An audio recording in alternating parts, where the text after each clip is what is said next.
स्वागत है आपका हमारे YouTube चैनल में।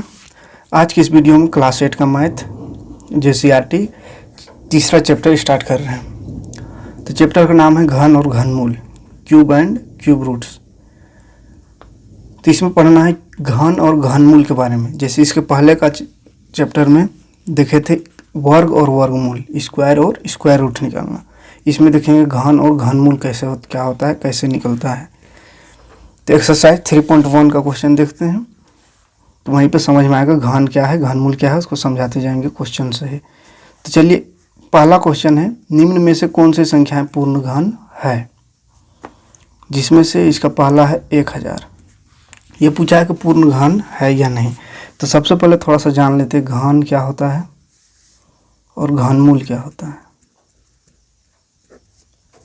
ठीक है, तो घन जैसे स्क्वायर में होता क्या था कि 2 का स्क्वायर हो या 2 का वर्ग मतलब होता था 2 गुना 2, 3 का वर्ग मतलब होता था 3 गुना 3, 3 3 9, 2 दूनी 4, ऐसा। तो घन मतलब क्या होगा, क्यूब मतलब क्या होगा। तो क्यूब मतलब होता है जैसे अगर 2 का क्यूब हो, क्यूब को 3 पावर लिखते हैं ना, पावर 3 हो अगर, तो इसी को घन बोलते हैं। तो इसका मतलब होता है 2 गुना 2 गुना 2, 3 बार उसी संख्या को लिख करके गुना कर देना है। कितना होगा, 2 दूनी 4 दूनी 8, यानी 2 का घन हो गया 8। और 8 का घनमूल कितना होगा, तो इसका इधर वाला मतलब 2 होगा घनमूल इसका, है ना। तो घन और घनमूल जैसे वर्ग और वर्गमूल एक दूसरे का उल्टा था, उसी तरह यहाँ भी है।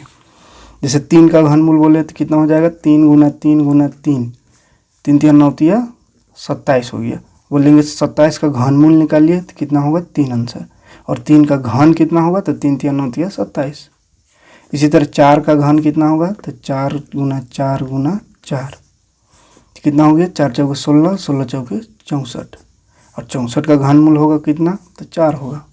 क्लियर है। तो ये होता है घन और घनमूल। स्क्वायर में सिर्फ 2 संख्या 2 बार उसको मल्टीप्लाई करते थे, इसमें 3 बार करना है। ठीक है। तो चलिए, इसको बोला है कि ये घन है या नहीं, उसको हमको जाँच करना है। Check whether the following are complete cube, यानी ये क्यूब है या नहीं उसको हमको देखना है, पूर्ण घन है या नहीं वो हमको जांच करना है। तो उसके लिए क्या करना होगा, अभाज्य गुणनखंड करना होगा, जैसा कि स्क्वायर रूट में करते थे, वर्गमूल में करते थे। तो इसका भी अभाज्य गुणनखंड करेंगे 1000 का।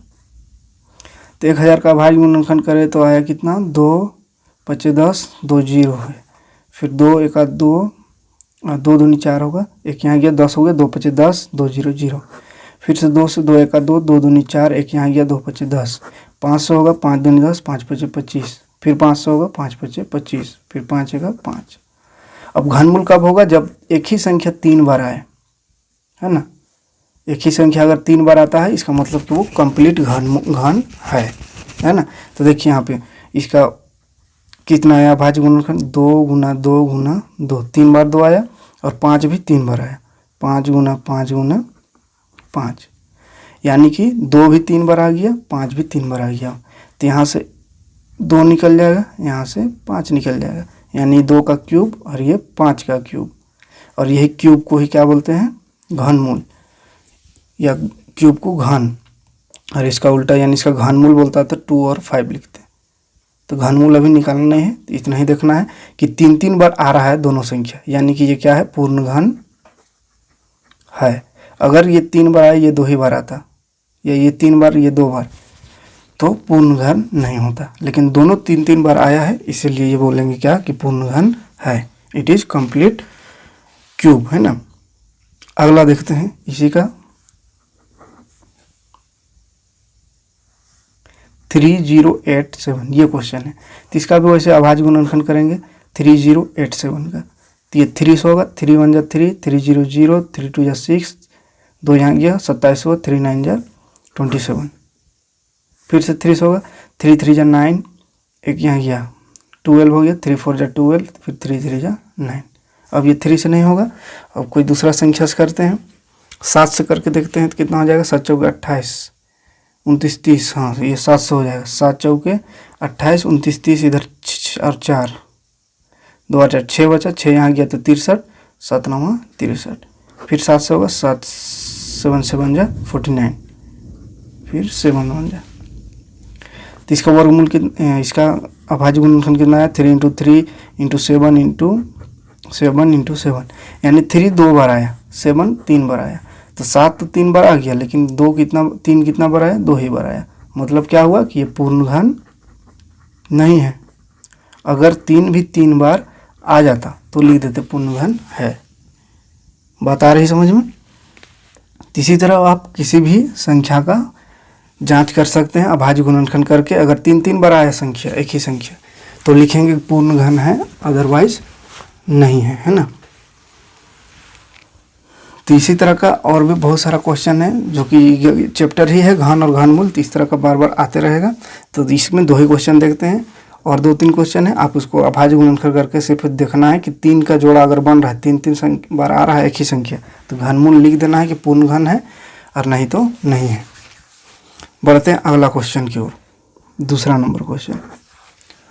नंबर क्वेश्चन बोला है कि प्रत्येक में से वह छोटी से छोटी संख्या याद कीजिए जिससे गुना करने पर पूर्ण घन प्राप्त हो, है ना। छोटी से छोटी संख्या निकालना है, बताना है जिससे गुना करने पर पूर्ण घन प्राप्त हो, है ना। यानी कि वर्गमूल में भी ऐसा ही क्वेश्चन था कि छोटी से छोटी संख्या ज्ञात कीजिए जिससे गुना करने पर वो पूर्ण वर्ग हो, है ना। तो उसमें देखते थे जो 2 बार नहीं आता था उसको गुना करने पर ये हो जाता था पूर्ण वर्ग। तो इसमें घन बोला है, मतलब जो 3 बार नहीं आएगा। जैसे इसमें देखते हैं तो 3 जो है 2 ही बार आया, तो एक बार और 3 अगर रह जाता तो पूर्ण घन हो जाता। तो यहाँ पे क्या लिखते हैं कि 3 से गुना करने पर पूर्ण घन होगा, है ना। तो वही काम करना है। चलिए देख लेते हैं 1-2 क्वेश्चन इसका भी। जैसे 256 है, 256 का एलसीएम निकाल दे, अभाज्य गुणनखंड करेंगे। 2 1 2, 2 दूनी 4, 2 8 16, 2 छक 12, 2 चौके 8, 2 तिया 6, 2 दूनी 4, 2 16 32, 2 8 16, 2 चौके 8, 2 दूनी 4। अभाज्य गुणनखंड निकल जाएगा ऐसा। अभाज्य गुणनखंड निकलने के बाद इसको एक बार लिख लेंगे सीधा से। कई बार 2 आया, 3 3 6 7 8 बार आया। 1 2 3 4 5 6 7 8। अब क्या देखना है कि 3 बार आना चाहिए एक संख्या। तो ये 2 देखिए 3 बार आया यहाँ तक, यहाँ भी 3 बार आया 2, मतलब ये 2 हो गया 2 ही बार। 2 ये तो ठीक है, 3 संख्या इसमें मिल रहा है, लेकिन ये जो 2 है वो 2 ही बार आया। मतलब अगर एक और 2 यहाँ पे रहता, एक और 2 अगर लगा देते तो ये पूर्ण घन हो जाता। एक और 2 से गुना करने पर पूर्ण घन हो जाता है ना। तो यहाँ पे क्या लिखेंगे, बोला है कितना से गुना करने पर होगा, तो 2 से गुना करने पर, 2 से गुना करने पर पूर्ण घन होगा। क्लियर है। और कितना होगा अगर 2 से गुना करते तो इसका घन, ऐसे कितना होगा वो नहीं पूछा है, तो सिर्फ घन होगा कितना से गुना करने पर, तो 2 से। और कितना होगा वो भी पूछता तो क्या लिखते हैं, यहाँ से 1 2, यहाँ से 1 2, यहाँ से 1 2, यानी 2 गुना 2 गुना 2, 2 दूनी 4 दूनी 8 होता। ठीक है, तो वो पूछा नहीं है उसका घनमूल, इसलिए इसको नहीं लिखेंगे, सिर्फ लिख देंगे 2 से गुना करने पर पूर्ण घन होगा, क्योंकि 2 की कमी है यहाँ पे। तो जो कमी होगा उसी को पूर्ति कर देना है, उसी को लिख देना है कि उतना से गुना करेंगे तो वो पूरा घन हो जाएगा। एक और क्वेश्चन देखते हैं। क्वेश्चन है 675। इसका अगर एलसीएम निकालते हैं तो ये हो जाएगा 5 लास्ट में, 5 से जाएगा, 5 का 5, एक यहाँ गया 17 हुआ, 5 तिया 15, 2 यहाँ गया 5 25, फिर 5 दूनी 10, 5 7 35, 3 9 27, 3 तिया 9, फिर 3 1 3। यानी इसका अभाज्य गुणनखंड आया 5 5 इंटू 3 इंटू 3 इंटू 3, मतलब 3 देखिए 3 बार आ गया, लेकिन 5 2 ही बार आया, तो एक 5 की कमी है, मतलब लिख देंगे 5 से गुना करने पर। क्लियर है। तो इस तरह से आप ये क्वेश्चन को भी आप अपने सोल्व कर सकते हैं। उम्मीद है कि समझ में आया होगा। हम बढ़ते हैं अगला क्वेश्चन की ओर। अगला क्वेश्चन भी जस्ट यही है, सिर्फ उसमें बोला कितना से भाग करने पर, इसमें गुना बोला था, उसमें बोल दिया भाग करने पर। 3 नंबर क्वेश्चन में कितना से भाग करें, कितना से भाग करें ताकि वो पूर्ण घन हो जाए। शॉर्ट में क्वेश्चन लिख रहे, ठीक है, कितना से भाग करें कि वो पूर्ण घन हो जाए। तो इसमें जो एक्स्ट्रा आता था, जो जितना घटता था उतना हम लगा देते थे, यानी उतना से गुना कर देते थे। इसमें जो एक्स्ट्रा आएगा, इस क्वेश्चन में जो एक्स्ट्रा आएगा उसको हटा देंगे, है ना। हटाना यानी कि भाग देंगे, उसी को लिख देंगे कि उतना से भाग देने पर। चलिए देखते हैं क्वेश्चन 128 है। 128 का अभाज्य गुणनखंड करेंगे। 2 छक 12, 2 चौके 8, 2 तिया 6, 2 दूनी 4, 2 16 32, 2 अट्ठे 16, 2 चौके 8, 2 दूनी 4। यानी इसमें कितना आया इसका 2 कै बार 1 2 3 3 6 7 बार आया। तो लिख देंगे 5 हुआ 6 7, ठीक है। तो देखिए 3 3 का जोड़ा करेंगे तो ये 3 का जोड़ा बन गया, ये 3 का, लेकिन ये 2 एक्स्ट्रा आ गया। अगर यही दोनों रहता सिर्फ तो पूर्ण घन हो जाता, लेकिन ये 2 एक्स्ट्रा आ गया, ये डिस्टर्ब कर रहा है। यानी इसको अगर हम भाग दे करके हटा दें तो पूर्ण घन हो जाएगा। तो क्या लिखेंगे 2 से भाग देने पर। क्लियर है, 2 से भाग देने पर पूर्ण घन हो जाएगा। क्लियर, क्या है कि 2 से भाग देंगे तो 2 और 2 कट जाएगा, तो बाकी बचेगा ये दोनों, और ये दोनों 3 3 बार है, मतलब पूर्ण घन है। ठीक है, एक और क्वेश्चन देखते हैं 192। इसका वर्गमूल देखते हैं कितना आ रहा है। इसका वर्गमूल बोलते हैं अभाज्य गुणनखंड। 2 9 18, 2 छक 12, 2 चौके 8, 2 अट्ठे 16, 2 दूनी 4, 2 चौके 8, 2 एका 2, 2 दूनी 4, 2 छक 12, फिर 2 तिया 6, 3 एका 3। तो कितना आया 2 आया 3 2 3 6 बार 2 आया। 1 2 3 4 5 6 बार 2 आया, लेकिन 3 एक ही बार आया। यानी ये तो 3 3 का मिल गया जोड़ा इसमें, लेकिन ये 3 एक्स्ट्रा है, मतलब लिख देंगे 3 से गुना करने पर। ठीक है, तो इसमें जो एक्स्ट्रा आएगा उसी को लिख देंगे 3 से गुना करने पर, उतना ही से गुना करने पर वो पूर्ण घन होगा। अगर इसमें 3 2 बार आता तो क्या लिखते हैं 3 3, अगर 2 बार आया था तो यहाँ लिखते 3 3 9, 9 से गुना करने पर। ठीक है, तो इसमें एक ही 3 आया है, इसलिए 3 से गुना करने पर इसको लिखेंगे। और अगर कहीं पे ऐसा आ जाए जैसे 2 2 2 इसे 3 बार आ गया, 3 भी 3 बार आ गया, ठीक है, लेकिन और एक 3 ऐसा आ जाता और फिर 5 आ जाता, तो इसका तो 3 3 बार मिल गया ये, ठीक है, लेकिन ये एक्स्ट्रा आ गया, तो क्या लिखते 3 5 15 से गुना करने पर। अच्छा, गुना लिख रहे, भाग होगा ना, 15 से भाग देने पर। सॉरी, यहाँ पे भी गुना लिख दिए हैं, भाग होगा, है ना, भाग देने पर। ठीक है, तो 15 से भाग देने पर पूर्ण वर्ग पूर्ण घन होगा। बात आ रही समझ में। बढ़ते हैं अगला क्वेश्चन की ओर, देखते हैं अगला क्वेश्चन। अगला क्वेश्चन बोला एक संख्या को 5 से गुना करने पर उसका घन कितना से गुना हो जाएगा। यानी बोला एक कोई संख्या है, उसको अगर हम 5 से गुना कर दें तो उसका घन संख्या, जो उसका जो घन निकालेंगे तो वो कितना गुना हो जाएगा, वो हमको बताना है। तो चलिए देखते हैं। तो कोई भी एक संख्या लेते हैं, जैसे 2 लेते हैं, तो 2 को अगर 5 से गुना कर दें, एक संख्या बोला तो एक संख्या हम 2 लिए, 2 को बोला फिर 5 से गुना कर देने पर, तो 2 को 5 से गुना कर दें तो कितना हो गया 10। तो इसको 2 से अगर 5 से गुना कर दें, करने पर उसका घन कितने से गुना हो जाएगा, उसका घन जो है वो कितने से गुना हो जाएगा वो पूछा है। तो ये 10 हो गया। अब बोला है उसका घन, मतलब किसका घन, तो 2 का घन। तो 2 का घन कितना हो गया, 2 दूनी 4 दूनी 8, तो उसका घन, और ये जो गुना किए उसके बाद जो संख्या है उसका घन, यानी 10 का घन कितना हो जाएगा, 3 को 0 लग जाएगा, 10 गुना 10 गुना 10, 3 बार 10 गुना करें तो 1000 हो जाएगा। तो ये बोल रहा है अब कि ये कितना गुना हो गया, उसको हमको बताना है। तो 2 का घन इतना 8 और 10 का घन इतना हुआ थी कि 8 का कितना गुना है 1000, 8 का कितना गुना है 1000। तो 8 का कितना गुना 1000 है, तो उसको जानने के लिए क्या करेंगे, 8 से भाग दे देते हैं तो क्लियर समझ में आ जाएगा। 8 एका 8, 2 बचा 0, 8 दूनी 16, 4 फिर 1 0, 8 5 40, यानी 125 गुना। तो ये 8 जो है वो 125 गुना आ गया।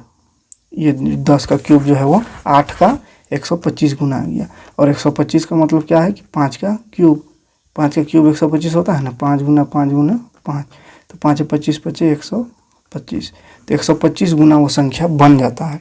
जिससे मतलब क्या समझ में आ रहा है कि जितना से वो संख्या को गुना करेंगे उसी का हमको घन निकाल देना है, यानी 5 से गुना करने पर कुछ कितना होगा वो पूछा है, तो 5 का ही घन निकाल देंगे। तो 5 का घन 125, यानी 125 गुना हो जाएगा, ये लिखना है। ठीक है, और 125 गुना कैसे हुआ तो हम प्रैक्टिकली इसमें देख लिए। जैसे अगर एक संख्या 2 लेंगे तो 2 को घन किए तो 8, और उसको बोला फिर 5 से गुना करना है, तो 5 से गुना कर दिए, उसके बाद फिर घन करना, तो घन किए तो 1000, और ये फिर देखना कितना गुना है इसका, तो 1000 जो है 8 का 125 गुना है, इसीलिए 125 गुना आंसर होगा। तो 125 गुना मतलब क्या होगा, 5 का क्यूब, तो 5 बोला इसलिए 5 का क्यूब। अगर यहाँ बोलता कि एक संख्या को 3 से गुना करने पर उसका घन कितना होगा, 3 से गुना करने पर अगर ये क्वेश्चन रहता तो क्या लिखते, 3 का क्यूब, यानी 3 3 9 27 गुना होगा।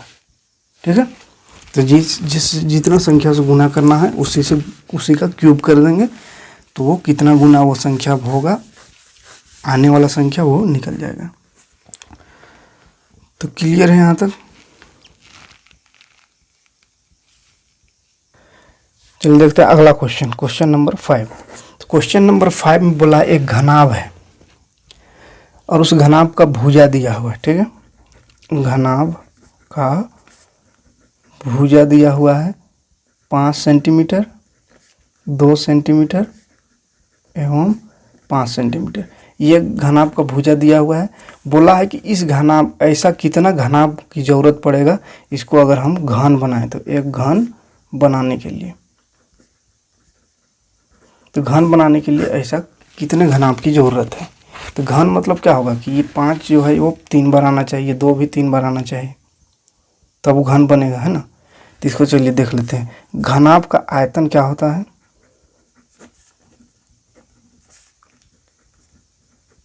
घनाभ का आयतन होता है LBH, लंबाई गुना चौड़ाई गुना ऊंचाई।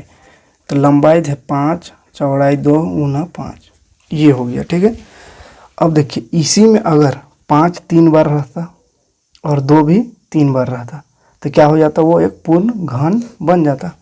घन उसी को ना बोलते हैं, जैसे घन बोलते किसको, जैसे 3 3 बार है मतलब ये घन है, गुना में है, तो 2 3 बार गुना में है तो वो घन है ना। तो घन बनाने के लिए हमको क्या करना पड़ेगा इसको, तो देखिए 5 तो 2 बार है और 1 बार 2 है, मतलब 2 बार 2 की ज़रूरत है। ठीक है, और एक 5 की ज़रूरत है। इतना हमको गुना करना पड़ेगा, तब जाकर के ये कंप्लीट घन बनेगा। मतलब कितना से गुना करना पड़ेगा, तो 2 2 और 5, यानी 2 दूनी 4 5 20 से गुना करना पड़ेगा।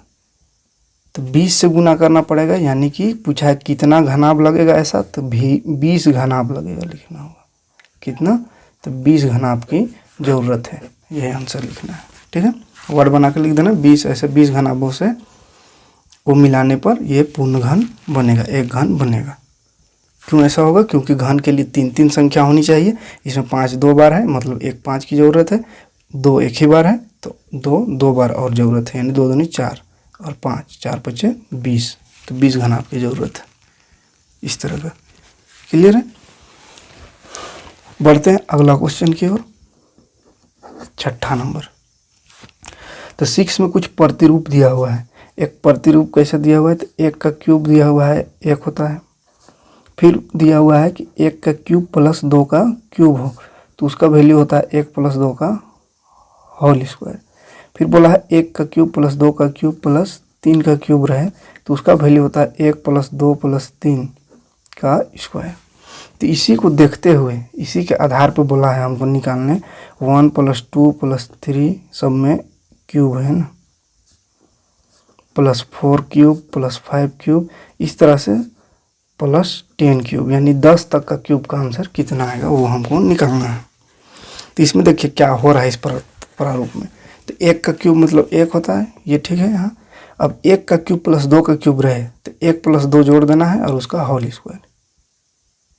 अगर 1 क्यूब 2 क्यूब 3 क्यूब रहे तो 1 2 3 तीनों को जोड़ के उसका होल स्क्वायर। यानी कि अगर 10 तक है तो क्या करेंगे, 1 प्लस 2 प्लस 3 प्लस 4, इस तरह से 10 तक जोड़ देंगे और उसका होल स्क्वायर कर देंगे। तो यही हो गया उसका आंसर इसके आधार पे। और अगर इसी का वैल्यू निकालना है तो इसको जोड़ करके आप इसका वैल्यू निकाल सकते हैं। जोड़ करके स्क्वायर कर देंगे, यानी 1 से 10 तक की संख्या को सबको जोड़ करके स्क्वायर मतलब उसको स्क्वायर निकाल देंगे, यानी उतना ही से गुना कर देंगे फिर एक बार, तो निकल जाएगा पूरा उसका वैल्यू, है ना।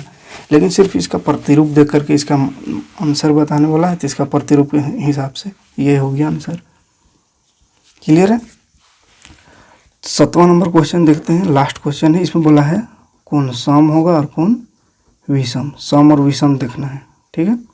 यानी किसका घन सम और किसका घन विषम होगा, ये हमको छांटने बोला है।